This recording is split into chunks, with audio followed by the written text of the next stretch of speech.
The room went quiet the moment he said it. Had. Not the kind of quiet that falls when someone drops a glass or when a child says something embarrassing at dinner. This was a different kind, the kind where 20 people in a room all hold their breath at the exact same moment, and nobody wants to be the first one to exhale.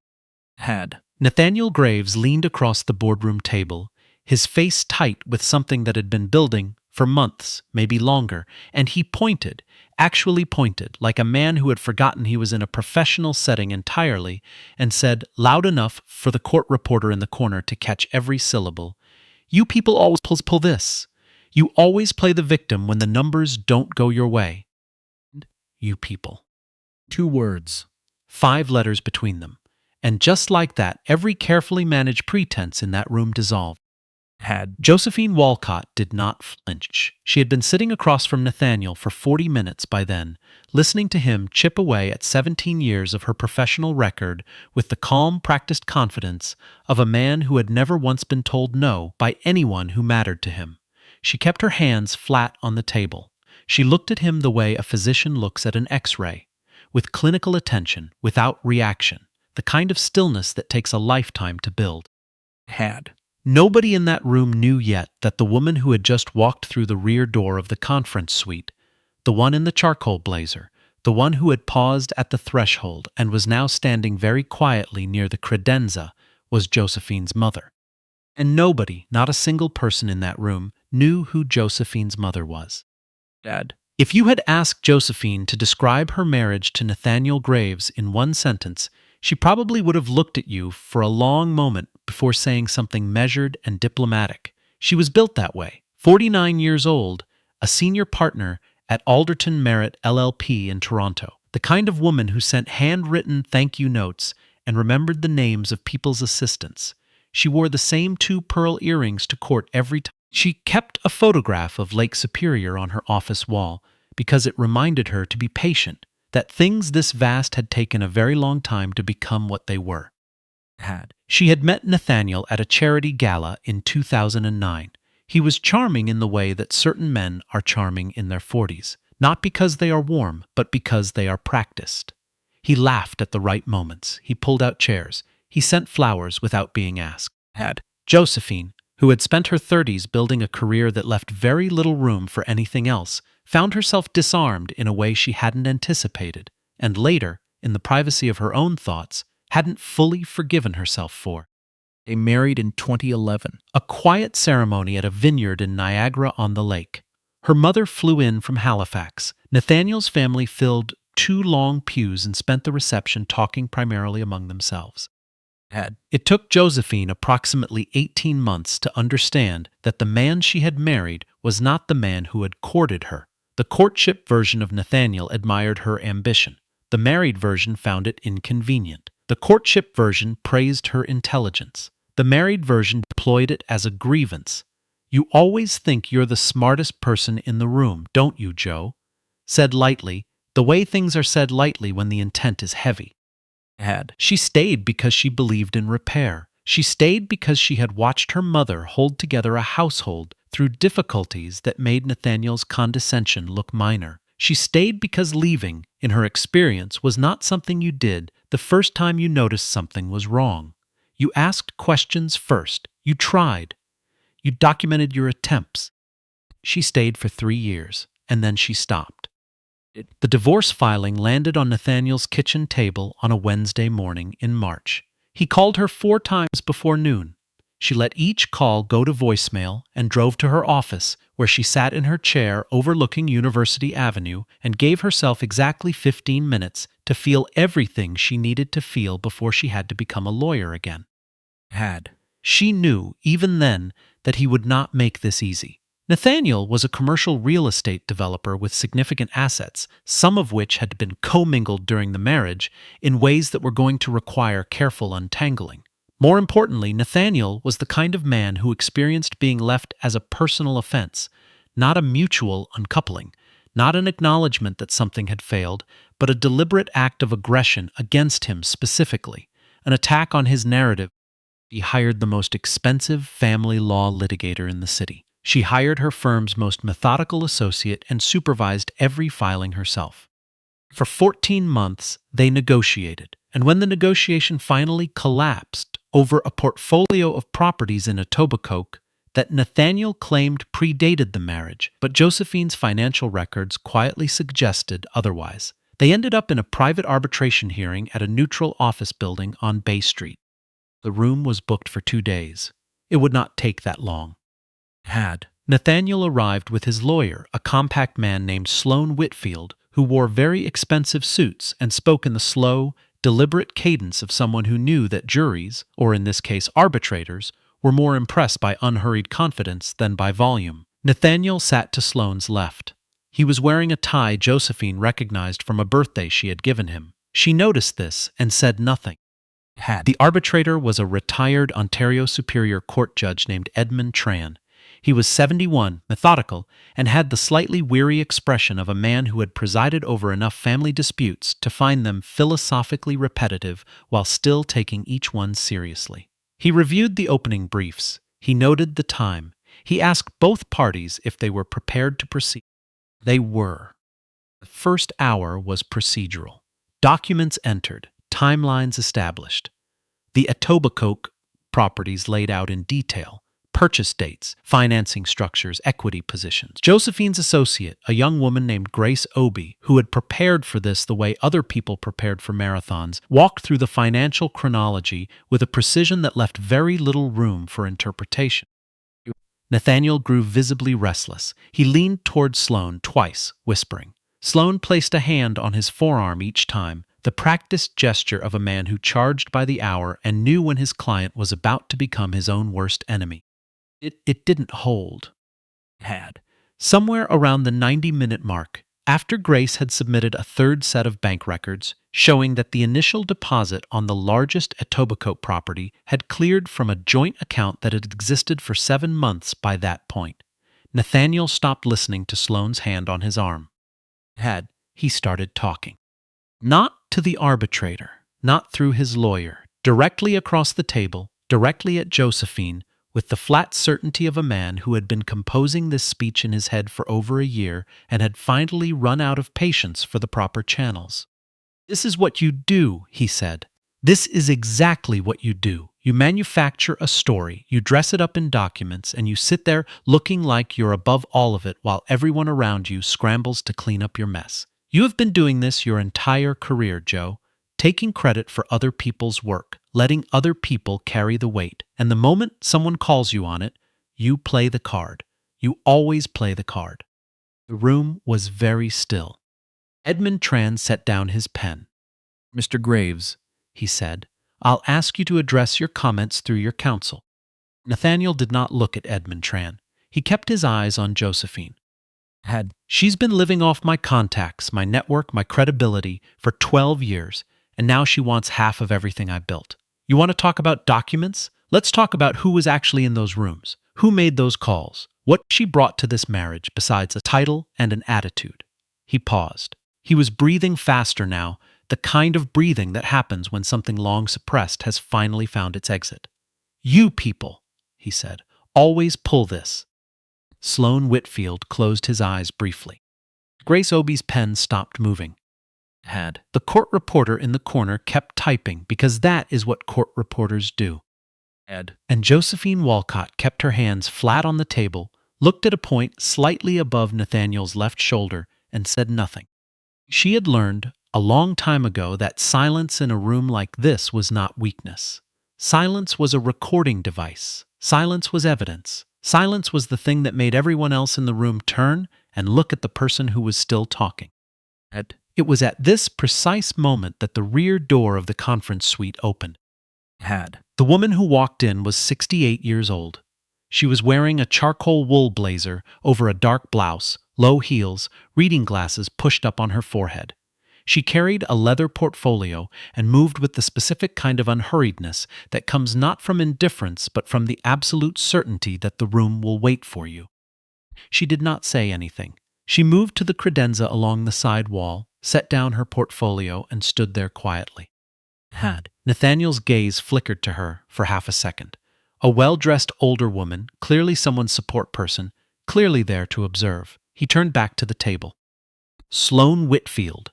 whose job it was to notice things other people missed, looked at the woman for slightly longer. Something about the way she stood, the way she did not sit down, did not look for permission, did not arrange her face into the apologetic expression that people adopt when they enter a room mid-proceeding. She simply stood, like she had stood in rooms like this many times before. Edmund Tran looked up from his notes. He looked at the woman by the credenza. Then he looked back down at his notes. Then he looked up again. He set down his pen for the second time. Mrs. Walcott, he said, and both Josephine and the woman by the credenza turned. Edmund Tran was looking at the woman by the credenza. I wasn't aware you'd be observing today.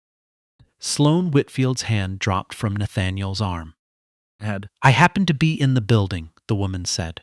Her voice was the kind of voice that had explained difficult things to difficult people for decades without raising itself to do it. I didn't want to interrupt. Please continue. Nathaniel looked at the woman. He looked at Edmund Tran. He looked at Josephine.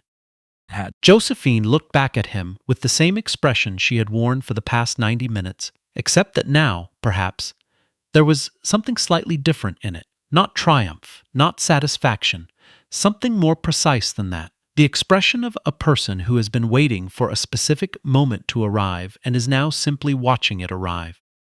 I'm sorry, Nathaniel said, addressing Edmund Tran with a different quality in his voice now. Who is? The Honorable Vivian Walcott, Edmund Tran said, with the particular care of a man choosing his words in front of a recording device, is a justice of the Federal Court of Appeal. He paused. She's also, I believe, the mother of the respondent. The silence that followed was of a different character than the silence before. Vivian Walcott had spent 41 years in Canadian law. She had clerked in Ottawa, practiced in Halifax, taught briefly at Dalhousie, and had been appointed to the bench in her early 40s. She had written decisions that first-year law students now studied. She had, in the polite estimation of her peers, forgotten more about procedural law than most practitioners would ever learn. She was not, in a technical sense, present at the arbitration in any official capacity. She had a meeting in the same building at 3 o'clock. She had arrived early. She had known the hearing was scheduled. Josephine had not hidden it from her, had in fact mentioned it the week before over the phone, with the particular tone of someone who has been managing something alone for a long time, and is not asking for help but would not object to being thought of. Vivian had not planned to walk in. She had planned to wait in the lobby. But she had passed the door, and through the door she had heard Nathaniel Graves say, "You people," and she had opened the door. She hadn't said a word inside that room. She hadn't needed to. The damage, if you could call it that, and Nathaniel certainly would, had already been done. Sloane Whitfield requested a 15-minute recess approximately 2 minutes after Edmund Tran made the introduction. Nathaniel spent 13 of those minutes in a corridor on the 22nd floor while Sloane spoke to him in a voice too low to hear through the glass partition, and what could be observed from inside the conference suite was that Nathaniel's posture changed in ways that posture changes when a person is being made to understand something they do not want to understand. When they returned to the room, Sloane did all of the talking. The afternoon session was considerably quieter than the morning. Josephine had not planned any of this. She had not called her mother the night before and strategized. She had not arranged anything. She was a lawyer. She understood, better than most, that manufactured moments were usually visible as manufactured. The real ones were different. The real ones arrived because the conditions for them had been building for a very long time. She had simply built a case. For 14 months, she had collected documents, reviewed bank records, cross-referenced dates, and let the evidence arrange itself into the shape of the truth. That was the work, not the drama of the room, not the moment when Nathaniel's composure cracked, and the thing he had always been became visible to people who had previously only seen the curated version. The work was the 17 bankers' boxes Grace Obie had indexed. The work was the annotated timeline that accounted for every significant financial movement over 12 years of marriage. The work was being exact, being patient, being ready. What happened in that room was not a plan. It was a consequence. The arbitration concluded the following morning, without drama. Edmund Tran reviewed the financial documentation and issued his recommendations in writing the following week. The Etobicoke portfolio was to be assessed at current market value. Josephine's entitlement to the relevant portion was supported by the evidence. Nathaniel could appeal, and his lawyers informed him what an appeal would cost and what it was likely to yield, and he did not appeal. Josephine called her mother that evening from the parking garage on Bay Street, sitting in her car with the engine off, the city noise filtering in at the edges. "You didn't have to come in," Josephine said. "I know," Vivian said. There was a pause. "He said you people," Josephine said. "I know," Vivian said again. "I heard him. It wasn't going to change anything. The case was already—" "I know that too," Vivian said. "I wasn't there to change anything." Another pause. "I was there because I'm your mother."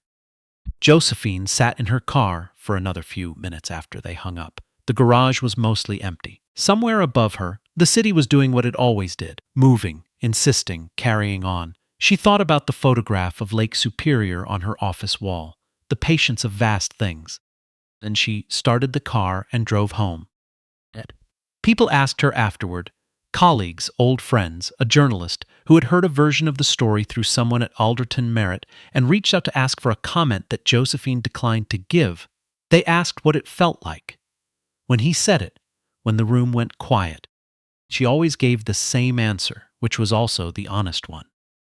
She said she had already known, for a long time, exactly who Nathaniel Graves was. She had watched him become that person slowly, the way erosion happens. Incrementally, invisibly, until one day the ground is simply not where you left it. The moment in the arbitration room was not a revelation to her.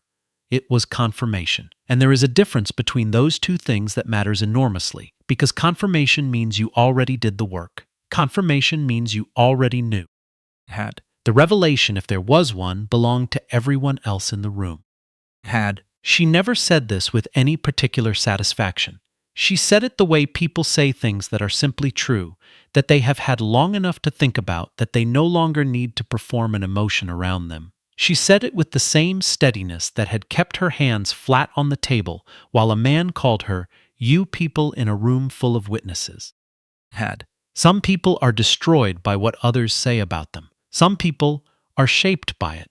And some people, the ones who have spent a lifetime building something real, who have done the work when no one was watching, who have learned the difference between the curated version of a person and the actual one, some people simply sit still and let the words land where they land, knowing that what survives afterward will say everything that needs to be said.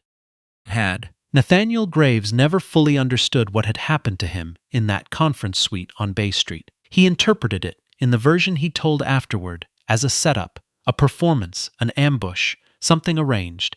He could not make peace with the simpler explanation, which was that nothing had been arranged at all. That sometimes the truth is just patient. That sometimes the most devastating thing a person can do in a room is be exactly who they are. And sometimes the door opens, and the person who walks through it is simply a mother who heard enough, and that is all it takes. I keep coming back to the image of Josephine's hands, flat on the table, still, while a man across from her said things that would have made most people stand up, raise their voice, walk out. She didn't do any of those things. She just kept her hands flat on the table and let him talk. I've thought about that a lot, because I think most of us, if we're honest, would have reacted. We would have said something. And I understand that impulse. It comes from somewhere real, somewhere human. But what Josephine understood, in a way that took her a lifetime to build, is that reaction is not the same thing as response. And the difference between those two things is everything. There's a version of this story where Josephine wins because her mother walked in, where the drama of that moment, a federal court of appeal justice standing quietly by the credenza while her son-in-law destroyed himself, is the reason things turned out the way they did. That's the version that's easy to tell. It has a clear turning point. It has a visible shift. But I don't think that's actually what happened. What happened is that Josephine spent 14 months building a case so solid that no outburst, no matter how revealing, could have changed its foundation. The boxes, the timelines, the bank records cross-referenced to the day. That was the work. The boardroom moment was just the moment when everyone else finally saw what Josephine had already known. Had. That's what integrity looks like when it's not performing. It doesn't announce itself. It just keeps showing up in the document filed correctly, in the detail checked twice, in the decision to prepare rather than to posture. Nathaniel had the louder voice in that room. Josephine had the better evidence. And at the end of the day, evidence outlasts volume every single time. Had. What I find hardest to explain to people is the part about her mother. Vivian didn't intervene. She didn't speak. She didn't need to.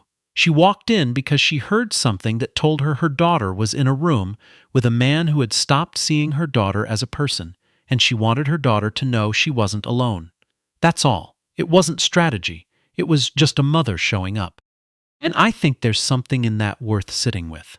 The people who shaped us, who taught us that doing the right thing quietly was still doing the right thing, that intelligence without decency is just cleverness, that holding yourself together under pressure is its own kind of strength. Those people don't always arrive at the right moment, but sometimes they do. Josephine built something real over a lifetime, and when someone tried to take it apart in a single afternoon with language designed to diminish her, it didn't work. Not because the moment wasn't painful, but because what she'd built was more durable than his contempt. That's the thing about real work. It holds.